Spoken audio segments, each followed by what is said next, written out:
Chapter 27. The Lord prepares Most Holy Mary to meet Lucifer in battle, and the dragon begins to persecute her.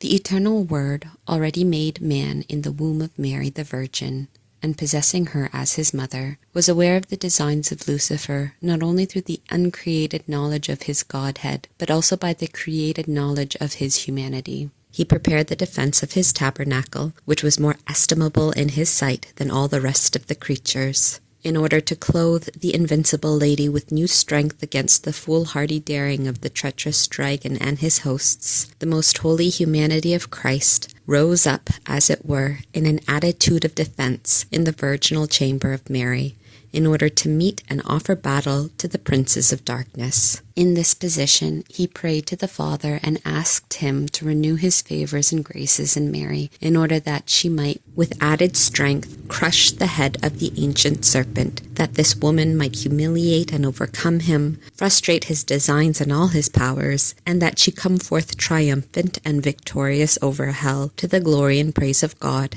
and of his virginal mother.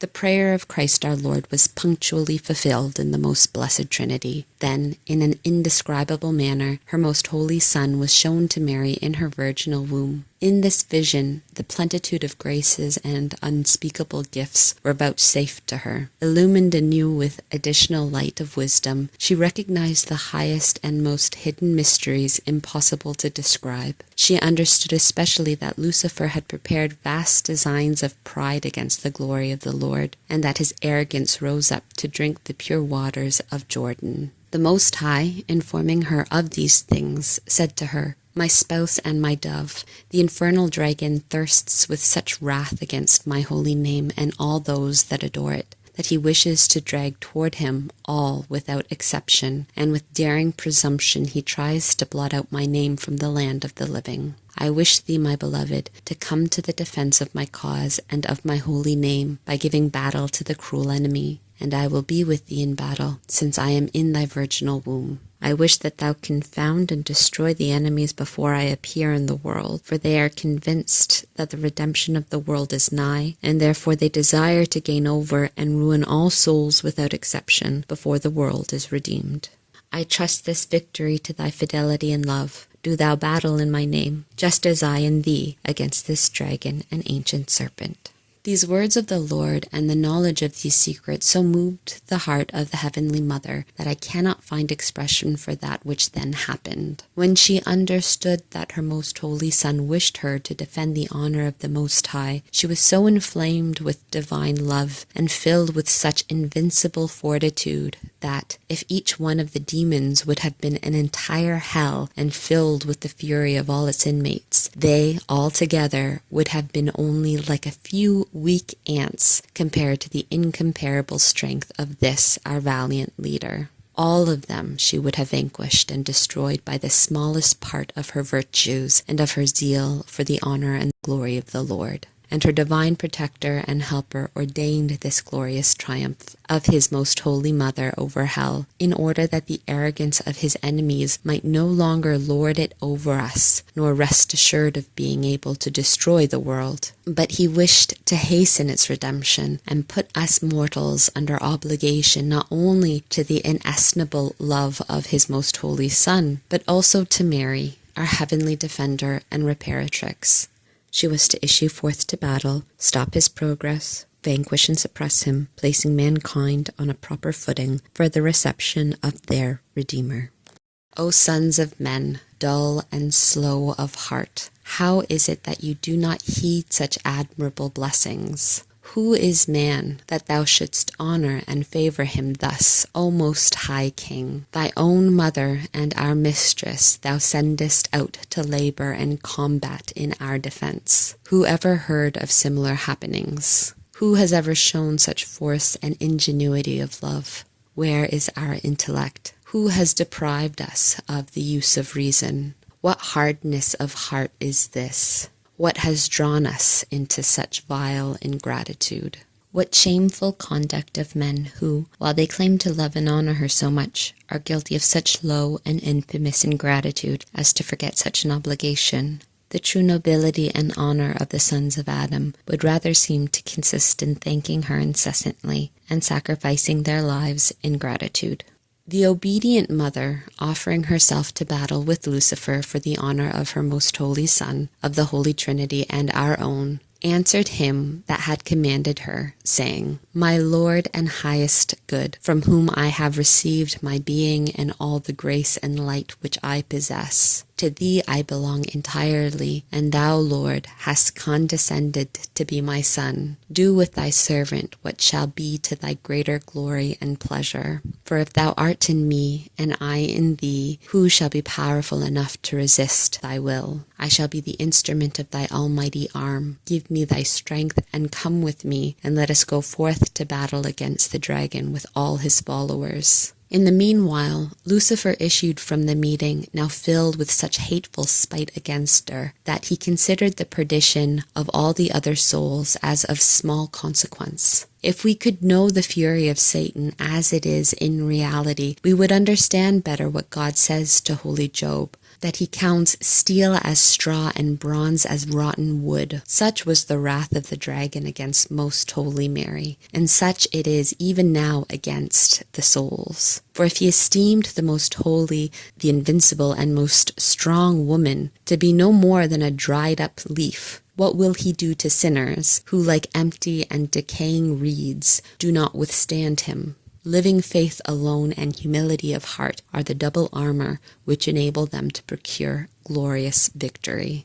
In order to begin his battle, Lucifer brought with him the 7 legions with their 7 principal leaders, whom, after the fall from heaven, he had appointed to tempt men to the 7 capital sins. Each of these 7 squadrons he charged with the duty of exerting their utmost strength against the Immaculate Princess. The invincible lady was occupied in prayer when the Lord permitted the first legion of devils to begin the battle by tempting her to the sin of pride, to which special work they had been appointed. They sought to approach the heavenly queen by trying to cause changes in her natural passions and inclinations, for this is the ordinary way in which the demons find access to other mortals, and they thought that she was infected in the same way as other men with passions disordered by sin. They could not, however, come as close to her as they wished, for they were repelled by the fragrance of her virtues and holiness, which tormented them more than the fire which consumes them.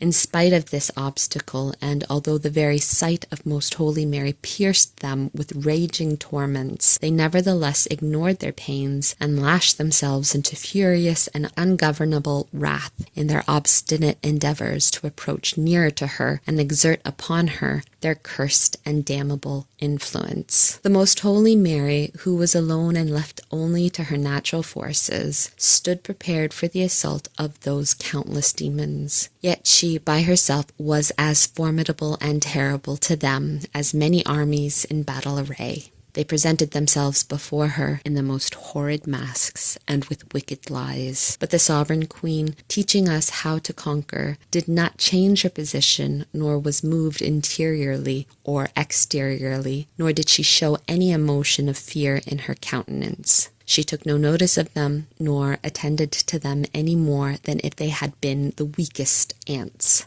She despised them with an invincible and magnanimous heart. For this kind of battle, as it is a battle of virtues, is not accompanied by the extremes of noise and excitement, but is fought in all tranquillity, in outward and inward peace and modesty. Just as little could she be moved by the passions and the appetites, for these were not in subservience to the devil and our queen. In her they were all swayed by reason, and this again was subject to God, since none of her faculties had been cast into disorder by the first sin, as in the rest of the children of Adam. Therefore the arrows of these enemies, as David says, were like those of little children, and their armories were like those which were without ammunition. Only to themselves were they harmful, for their weakness only brought upon them confusion. Although they were not aware of the innocence and the original justice of Most Holy Mary, and therefore did not understand that she was not to be injured by the common temptations, yet by the majesty of her bearing and her constancy they could conjecture their ill success, and how she despised them. Their efforts were not of the least avail, for, as says the Apostle in the Apocalypse, and as I have mentioned in the first part, Book 1,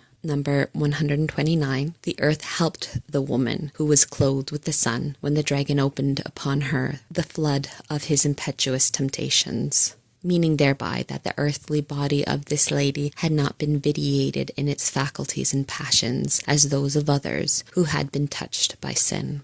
The demons then assumed corporeal shapes of the most horrible and dreadful kind, and they began to emit fearful howls, roaring with terrible voices, pretending to rush upon her and threatening destruction. They shook the earth and the house, striving also by other furious assaults to frighten and disturb the princess of the world, so that at least in this, or in making her desist from prayer, they might seem victorious. But the invincible and magnanimous heart of Most Holy Mary was not disturbed nor moved in the least. It must be remembered that in order to enter upon this battle, the Lord left her entirely to the resources of her own faith and virtue. He suspended the effects of the other favors and privileges which she was wont to enjoy at other times. The Most High wished it so in order that the triumph of his mother might be more glorious and honorable. Besides this, there were the other reasons which God has in allowing the souls to be tempted in this manner. His judgments are unsearchable and unknowable. At times the great lady would repeat, "Who is like unto God that lives in the highest and looks upon the humble in heaven and on earth?" By these words she routed the hosts that opposed her. Then these hungry wolves laid aside their terrible shapes. They assumed sheep's clothing, transforming themselves into angels of light, resplendent and beautiful. Approaching the heavenly lady, they said, "Thou hast conquered, thou hast conquered. We come to attend on thee and reward thy fortitude and invincible courage." Surrounding her, they protested their friendship in flattering and deceitful terms. But the most prudent lady withdrew within herself, suspended all the activity of her senses, and, raising herself above herself by means of the infused virtues, adored the Lord in spirit and in truth. Despising all the snares of these evil tongues and their deceitful lies, she spoke to her most holy Son, "My Lord and Master, light of light and my strength, in thy help alone do I place all my confidence and the exaltation of thy holy name. All those that speak otherwise I abjure, abhor, and detest." But the doers of evil persevered in their insane attempts against the Mother of Knowledge, and continued to extol beyond the skies her who had humiliated herself beneath the lowest of creatures. They protested that they wished to exalt her above all women, and confer upon her an exquisite favor. They would select her in the name of the Lord for the mother of the Messiah, and they assured her that her holiness would be greater than that of the patriarchs and prophets. Lucifer himself was the author of this new plot, and his malice is here made known for a warning to other souls. But it was ridiculous to offer to Mary, the Queen of Heaven, a dignity already her own. They themselves were ensnared and deceived, not only in offering what they neither knew nor were able to give, but also in being ignorant of the sacrament of the King so intimately connected with the most blessed woman, whom they persecuted. Nevertheless, the iniquity of the dragon was great, because he knew that he could not fulfill what he promised. He tried to spy out whether perhaps our Blessed Lady held that dignity, or whether she would give him some signs by which he could conjecture it. Most Holy Mary was aware of this double dealing of Lucifer, and admirably met it with a quiet firmness. She answered the deceitful flatteries by quietly continuing her prayer and adoring the Lord. Prostrated upon the floor, she humiliated herself, confessing herself as the most despicable of creatures, more despicable than the dust under her feet. By this humble prayer and prostration, she cut off the presumptuous pride of Lucifer, as long as this temptation lasted. As for the rest which happened, the cunning of the demons, their cruelty and lying deceits on this occasion, it seemed to me that I should not relate all, nor that I should expatiate on all that has been shown to me. Let this much suffice for our instruction, for not all can be trusted to the ignorance of weak and earthly creatures. Dismayed and routed, the first host of enemies retired and gave way to the second. These were to tempt her, who was the most pure of humankind, to the sin of avarice. They offered to her great riches, gold, silver, and most precious gems, and in order that these might not seem empty promises, they placed before her a great quantity of these riches, although they were only apparent, for they thought that they could exert greater influence on her will by actually presenting these objects before her. They accompanied this offer with many deceitful words and told her that God had sent her all this for distribution among the poor. When they saw that all this had no effect upon her, they changed their tactics and urged that, since she was so holy, it was a great wrong that she should remain so poor.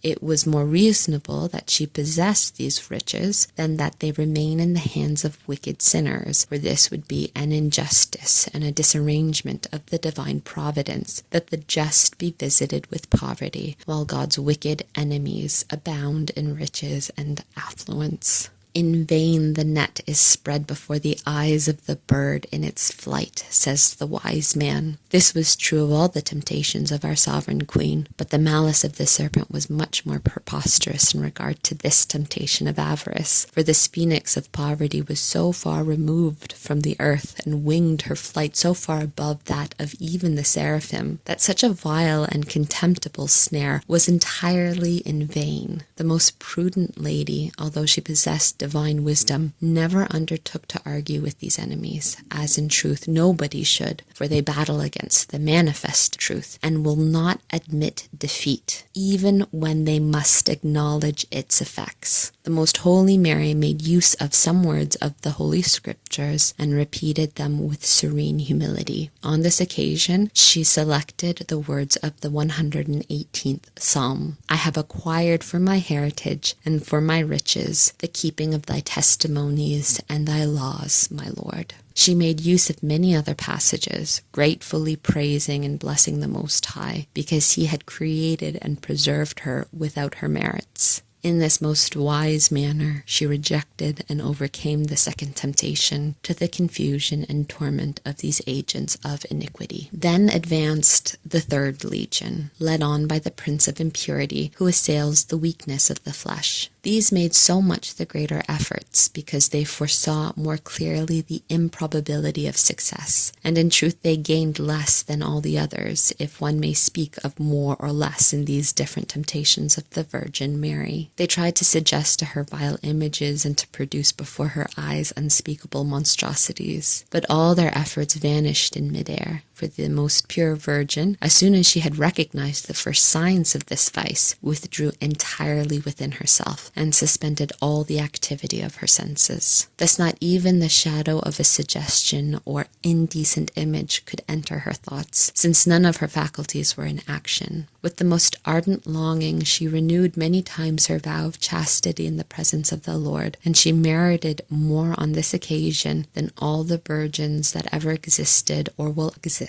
in this world. The Almighty furnished her with such virtue that in comparison, the sudden expulsion of the cannonball from the cannon is but a poor image of the force with which these enemies were repelled from the presence of Most Holy Mary when they sought to touch her purity by their temptations. The fourth legion undertook to test her meekness and patience, seeking to move this mildest dove to anger. This temptation was most annoying, for the demons overturned the whole house. They broke and shattered everything contained therein, and in such a manner as to cause the greatest amount of annoyance to the most meek lady. But her holy angels soon repaired all the damage. Foiled in this attempt, the demons assumed the shapes of some women known to the serenest princess. They flew at her with greater wrath and fury than if they had been real women. They added outrageous insults, dared to threaten her, and took possession of things most necessary. But all these were only despicable tricks in the eyes of her that knew them, for none of their pranks and assaults escaped the penetration of the Most Holy Mary. She disregarded them altogether and despised them entirely, without giving any signs of being moved or influenced by them. The demons then chose a real woman of a disposition adapted to their purposes, whom they influenced by diabolical art against the Princess of Heaven. For this purpose, one of the demons assumed the shape of an acquaintance of this woman, and began to tell her that this Mary, the wife of Joseph, had slandered her in her presence, and had accused her of many many gross faults which this demon invented for the occasion. The deceived woman, who was naturally very much inclined to anger, hastened furiously to our meekest lamb, and hurled at her the vilest accusations and insults. She, however, allowing the angry woman to pour out her wrath gradually, began to speak to her in words so humble and sweet that she changed her entirely, appeased and softened her heart. When she had thus brought her about, she consoled and admonished her against the wiles of the devil. As this woman was poor, Mary added some alms and dismissed her in peace. Thus also this attempt was foiled, just as were many others by which Lucifer tried to irritate our meekest dove and bring her into discredit.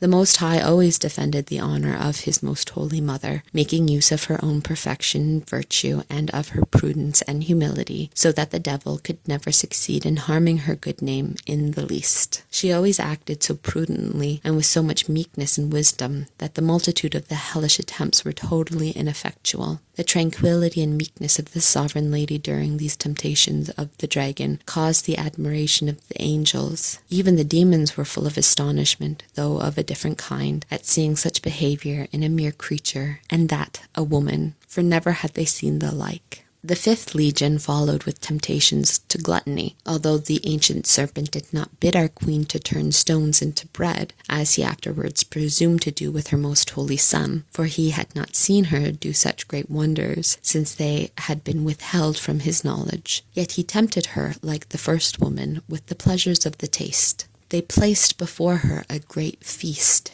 in order to incite and mislead her appetite by outward allurance. They tried to influence the humors of her body so as to cause in her a counterfeit hunger, and they used other means to attract her attention to what they were offering. But all their labor was in vain and without effect, for from all these material and earthly things, the noble heart of our princess was as far removed as heaven is from earth. Just as little did she use her senses in order to enjoy the pleasures of taste, yea, she never even took notice of them, for in all things she had set herself to counteract what our first mother Eve had done. Eve incautiously and heedlessly had looked upon the beauty of the tree of knowledge and upon its sweet fruit, and then had reached out her hand to eat, thus beginning our woe. Not so Most Holy Mary, who withdrew and locked up her senses, although she was in no such danger as Eve. Our first mother was overcome for our perdition, while our queen conquered for our rescue and salvation.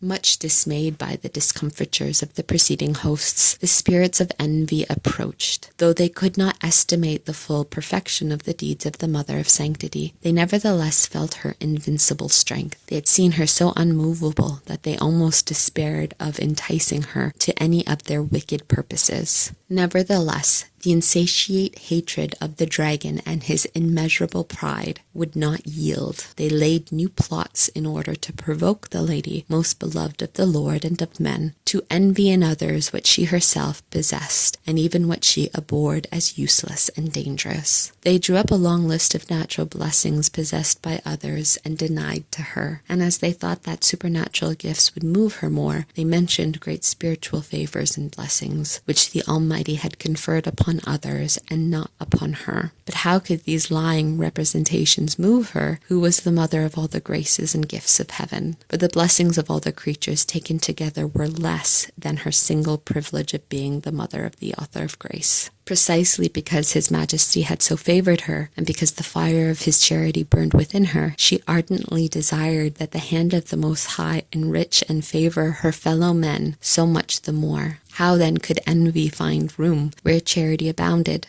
But the fierce enemies would not desist. They pictured to the queen the apparent happiness of those who in their riches and good fortune considered themselves happy and exalted in this world. They induced several persons to approach Most Holy Mary and describe to her the consolation of being rich and well-to-do, as if this deceitful happiness of mortals had not been condemned so often in holy scriptures, and as if contempt of riches had not been the very science and doctrine which the Queen of Heaven and her most holy Son had come to exemplify in their lives for the benefit of the whole world. Those persons who came to our Heavenly Mother were exhorted by her to use the temporal goods and riches well and to give thanks for them to the Author of all good. She herself fulfilled this duty, making up for the habitual ingratitude of men. Although the most humble lady judged herself unworthy of the least of blessings of the Most High, yet her own sanctity and exalted dignity in point of fact gave witness to the words of Holy Scriptures, saying in her name, "With me are glorious riches and justice, for my fruit is better than gold and precious stone. In me is all grace of the way and the truth. In me is all hope of life and of virtue." In this exalted excellence of virtue, she conquered all her enemies, astonishing and confusing them by this new experience. For they were made to feel that where they had exerted their greatest force and their deepest cunning, they gained least and experienced the greatest repulse.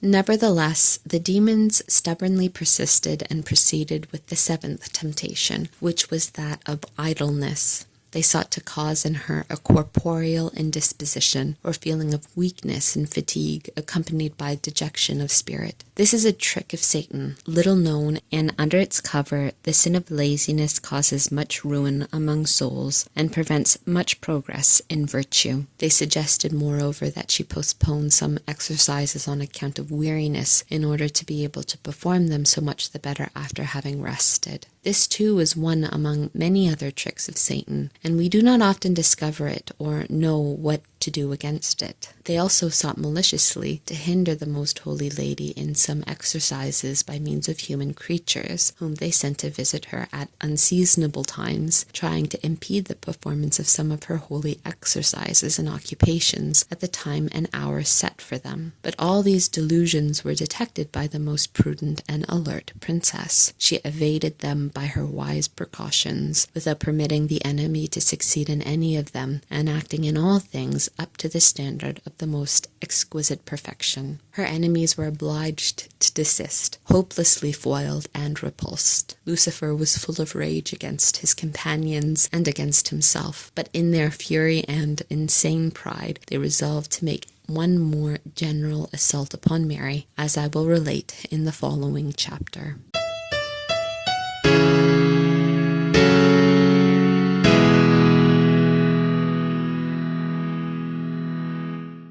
Instruction given to me by the Most Holy Queen Mary. My daughter, although thou hast only very briefly summed up my lengthy battle against temptations, I wish that from what thou hast written and from what thou knowest otherwise concerning these things, thou learn the manner of resisting and overcoming the powers of hell. The surest way of fighting the demon is to despise him, looking upon him as the enemy of the Most High, who has lost all fear of God and all hope of good, who, in his stubbornness, has deprived himself of all means of recovery and is without sorrow for his wickedness. Relying on this indubitable truth, thou shouldst show thyself far superior to him, exalted and unflinching in thy thoughts, and treat him as a contemner of the honor and worship of his God. Knowing that thou art defending so just a cause, do not let thy courage sink, but resist and counteract him with great strength and valor in all his attempts, as if thou wert fighting at the side of the Lord himself. For there is no doubt that his majesty assists all those that enter loyally into his battles. Thou art truly in good hope and in the way of eternal life glory, as long as thou laborest faithfully for thy Lord and God.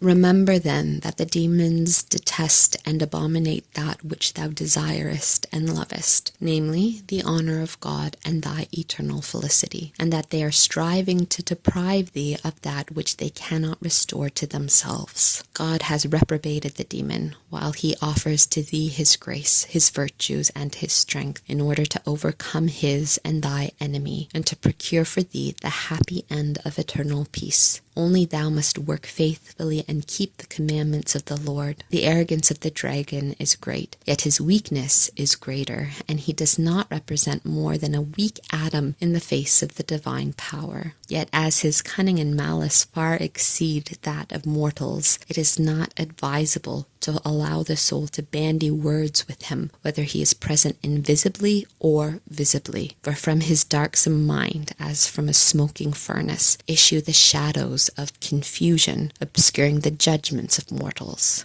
If they listen to him, he will fill their minds with deceits and darkness, so that they will neither recognize the truth and the beauty of virtue, nor the vileness of his poisonous falsehoods. Thus the souls will be made unable to distinguish the precious from the worthless, life from death, truth from error, and they will easily fall into the clutches of this fierce and wicked dragon. In temptation, let it be thy invariable course not to attend to anything which he proposes, not to listen, not to argue with him concerning aught. If thou canst withdraw and place thyself at a distance, so as not to perceive or recognize his wicked attempts, so much the more secure thou wilt be for thus looking upon him only at a distance. The demon always seeks to prepare the way for his deceits, especially in souls which he fears will resist his entrance, unless he can thus facilitate his approach. He is accustomed to begin by causing sorrow or dejection of heart, or he makes use of other trickery or snares, by which he diverts or withdraws the soul from the love of the Lord. Then he comes with his poison, concealed in the golden cup, in order to diminish the horror of the soul. As soon as thou notest in thyself any of these signs, for thou hast thy experience, obedience, and instructions for a guide, I wish that with the wings of the dove thou direct thy flight to the high refuge of the Almighty, calling upon him for aid and proffering the merits of my most holy Son. To me also shouldst thou fly for protection, as I am thy mother and teacher, and to thy devoted angels, and to all the rest of thy advocates in the Lord. Quickly close up thy senses and consider thyself as dead to them, or as a soul already belonging to the other life, whither the jurisdiction and the exacting tyranny of the serpent does not reach. Occupy thyself so much the more earnestly in the exercise of the virtue contrary to the vice to which he tempts thee, and especially in acts of faith, hope, and love, which dispel cowardice and doubt, and weaken the influence of discouragement and fear in the human heart. The arguments for overcoming Lucifer thou must seek in God alone, and do not disclose them to your enemy, lest he meet thee with fallacies and confusing pretense. Besides knowing it to be dangerous, esteem it as unworthy of thee to argue with him openly, or to pay particular attention to him, who is not only the enemy of thy beloved, but also of thee. Show thyself superior to him, and high-mindedly apply thyself to the practice of all virtues. Be content with this treasure, and withdraw thyself, for the most skillful battle of the sons of God consists in flying farthest from evil. The devil is proud, and is deeply hurt by contempt. In the presumption of his arrogance and vanity, he desires above all the attention of men. On this account, he is so persistent in pursuing us step by step, for in his deceitfulness he cannot rely upon the force of truth, but on his persistent counterfeiting of the good and the true. As long as this slave of wickedness is not despised, he never believes himself discovered,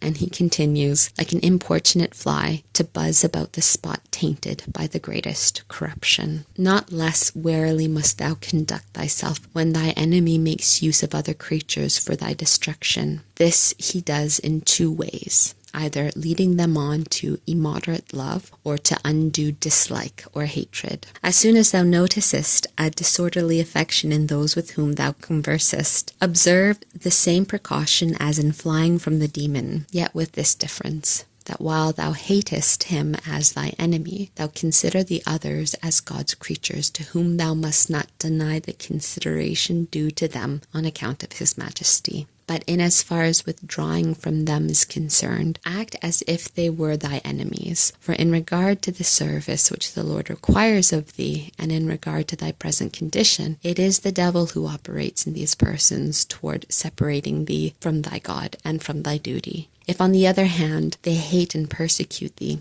answer them with meekness and love, praying for them with intimate affection of thy heart. If it should be necessary, soothe the wrath of thy persecutors with sweet words, and undeceive those who are led astray by false reports. Do this not in order to excuse thyself, but in order to pacify thy brothers, and for their inward and outward peace. Thus thou wilt at one and the same time conquer thyself and those who hate thee. In order to be well practiced in this way of acting, it is necessary to cut off the very roots of the capital sins, to tear them out, and to die to the movements of the appetites. For in these appetites, the 7 capital vices to which the devil leads men are rooted, and in these disorderly and undisciplined passions he sows the germs of the 7 sins.